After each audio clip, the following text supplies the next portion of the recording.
ఇంత భవ్యమైన శ్రీకృష్ణ దేవరాయలు పరిపాలించే విజయనగర సామ్రాజ్యం అంటే మొన్నటి వరకు ఎవరికి తెలియదనే చెప్పుకోవాలి. ఎందుకంటే దానికి సంబంధించిన శాసనాలు కానీ దానికి సంబంధించిన పురావలు కానీ మన దగ్గర ఏది లభించలేదు. అది ఏది సాక్ష్యాధారాలు లేనంత నాశనం ఈ మహమ్మదీలు మన మీద దండయాత్ర చేసి సర్వనాశనం చేశారనే మనం స్పష్టంగా అయితే తెలుసుకోవచ్చు. ఈ మహమ్మదీలు ఎంత నాశనం చేశారనే విషయానికి వస్తే కంప్లీట్గా ఇన్ని వేల సంవత్సరాల నుంచి మన హిందూ సంప్రదాయాలు కానీ హిందువులు ఏమైతే కాపాడుకుని వచ్చారో గుడుల్ని గోపురాలని వీళ్ళు ఏ మాత్రం నామ రూపాలు లేకుండా నాశనం చేసేసారనే ఈ మూలంగా స్పష్టంగా తెలుసుకోవాలి. మీరు అర్థం చేసుకోండి, 6 నెలలు ఈ హంపి ఈ రాజధాని 6 నెలలు తగలబడిందంటే మీరు అర్థం చేసుకోండి అక్కడ సిరి సంపదలు ఎంత మాత్రం ఉండేవి అనేది. విదేశీ యాత్రికుడు డొమంగో ఫయాజ్ ఈ విజయనగర సామ్రాజ్యంలో శ్రీకృష్ణదేవరాయలు హయాంలో విజిట్ అయిన యాత్రికుడు. ఈయన ఈ విజయనగర ఎస్పెషలీ ఎప్పుడు వచ్చాడంటే ఈ దసరా ఉత్సవాల టైంలో అతను రావడం అయితే జరిగింది.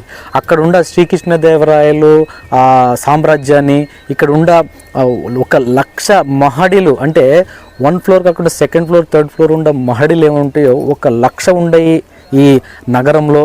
ఇది విజయనగర సామ్రాజ్యంలో ఉన్న ఈ హంపి నగరం రోమ్ నగరానికన్నా పెద్దగా ఉందని అయితే ఈ డొమింగో ఫయాజ్ చెప్పాడు.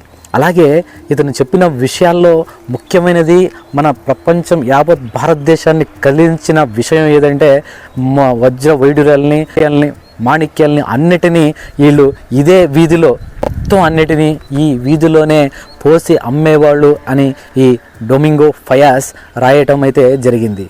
ఇది కేవలం విదేశీయులకే మాత్రమే కాదు, స్వదేశీలో ఉన్న మన భారతదేశంలో ప్రతి ఒక్కడి లక్ష్యాన్ని ఆకర్షించింది, ప్రతి ఒక్కడి గమనాన్ని ఇక్కడికి లాక్కొచ్చి వదిలిపెట్టేసిందన్న విషయాన్ని మనం తెలుసుకోవాలి, అర్థం చేసుకోవాలి. ఇది మన చరిత్ర, ఇది మనం తెలుసుకోవాలి. కేవలం మనమనే కాదు, ఈవెన్ విజయనగర సామ్రాజ్యంలో ఉన్న శ్రీకృష్ణదేవరాయలు కూడా తన చరిత్రని ఎప్పుడూ వదిలిన వాళ్ళు కాదు. అంతకుముందు వచ్చిన రాజులు కూడా మేము రాజులు అన్న విషయాన్ని మర్చిపోయి విరూపాక్షుడే గర్భగుడిలో కూర్చున్న విరూపాక్షుడే ఆ శివుడే ఈ సామ్రాజ్యపుకు అధిపతి అని చెప్పి ఆయన సంతకాన్ని ఆయన చేయలేడు కాబట్టి ఆయన పరంగా వీళ్ళు సంతకాలు చేసేవాళ్లే కానీ వీళ్ళు ఎప్పుడు రాజ్యం మాది, రాజధాని మాది, ఈ సంపద మాది అని ఎప్పుడు ఆలోచించిన మనుషులే వీళ్ళు కాదు అనేది మనం ఈ మూలంగా స్పష్టంగా అయితే మనం అర్థం చేసుకోవచ్చు. విజయనగర సామ్రాజ్యం గురించి ఎలా తెలుసుకున్నాం, ఇవన్నీ విషయాలు మనకి ఎలా తెలిసినాయి అంటే రాబర్ట్ సెవెల్ ఇతను బళ్ళారి డిస్టిక్కి ఒక డిస్టిక్ కమిషనర్గా వ్యవహరించేవాడు. ఒకరోజు ఈ హంపీలో ఒక దారిలో నడుచుకుంటూ వస్తూ ఉండగా తన పనిపైన ఈ విరిగిపోయిన శాసనాలని, ఈ పగిలిపోయిన రాళ్ళని ఇవన్నీ చూసి అతనికి ఒక డౌట్ వచ్చింది. ఏంటి ఇక్కడ జరిగింది, ఇక్కడ ఏదో ఉంది అనేది అతనికి కుతూహలంతో ఈ సామ్రాజ్యాన్ని స్టడీ చేస్తూ అయితే చేశాడు. అప్పటి నుంచి అతనే దిగ్భ్రాంతి చెందేలాగా విషయాల్ని తెలుసుకున్నాడు. అతను కేవలం ఇక్కడ దొరికిన శాసనాలనే కాకోకుండా ఈ విదేశీయులు ఇక్కడ చూసి రాసుకెళ్ళిన ప్రవాసికులు విదేశాలకి తీసుకెళ్ళి రాసిన ఆ బుక్స్ను కూడా రెఫర్ చేసి మరితో ఈ ఫర్గటన్ సామ్రాజ్యం, ఫర్గటన్ ఎంపైర్, మర్చిపోయిన సామ్రాజ్యం అనే ఒక బుక్ని రాసి అది మనకు ప్రసాదించాడు.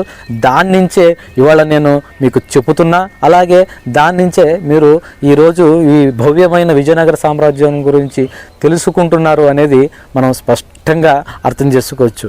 అలాగే ఈ రాబర్ట్ స్వేల్కి అతను ఒక బ్రిటిష్ అధికారి అయినా కానీ మనం హృత్పూర్వకంగా ఆయనకి నమస్కారం అయితే చేసుకోవాలి. ఎందుకంటే ఆయన లేనిదే ఈ ఫర్గటన్ ఎంపైర్ అనే బుక్ రాయకపోతే మన ఇంత భవ్యమైన విజయనగర సామ్రాజ్యం గురించి అయితే తెలుసుకునే వాళ్ళమే కాదు. ఫ్రెండ్స్, ఇది విజయనగర సామ్రాజ్యం గురించి చెప్పుకుంటూ వెళ్తే ఇది ఒక్కరోజు ఒక నెలలో అయ్యే విషయం అయితే కాదు. ఇది సంక్షిప్తంగా కాకోకుండా వివరంగా మీకు అన్ని విషయాలు నేను తెలియజేస్తాను. అందులో ఏ మాత్రం ఇది లేదు.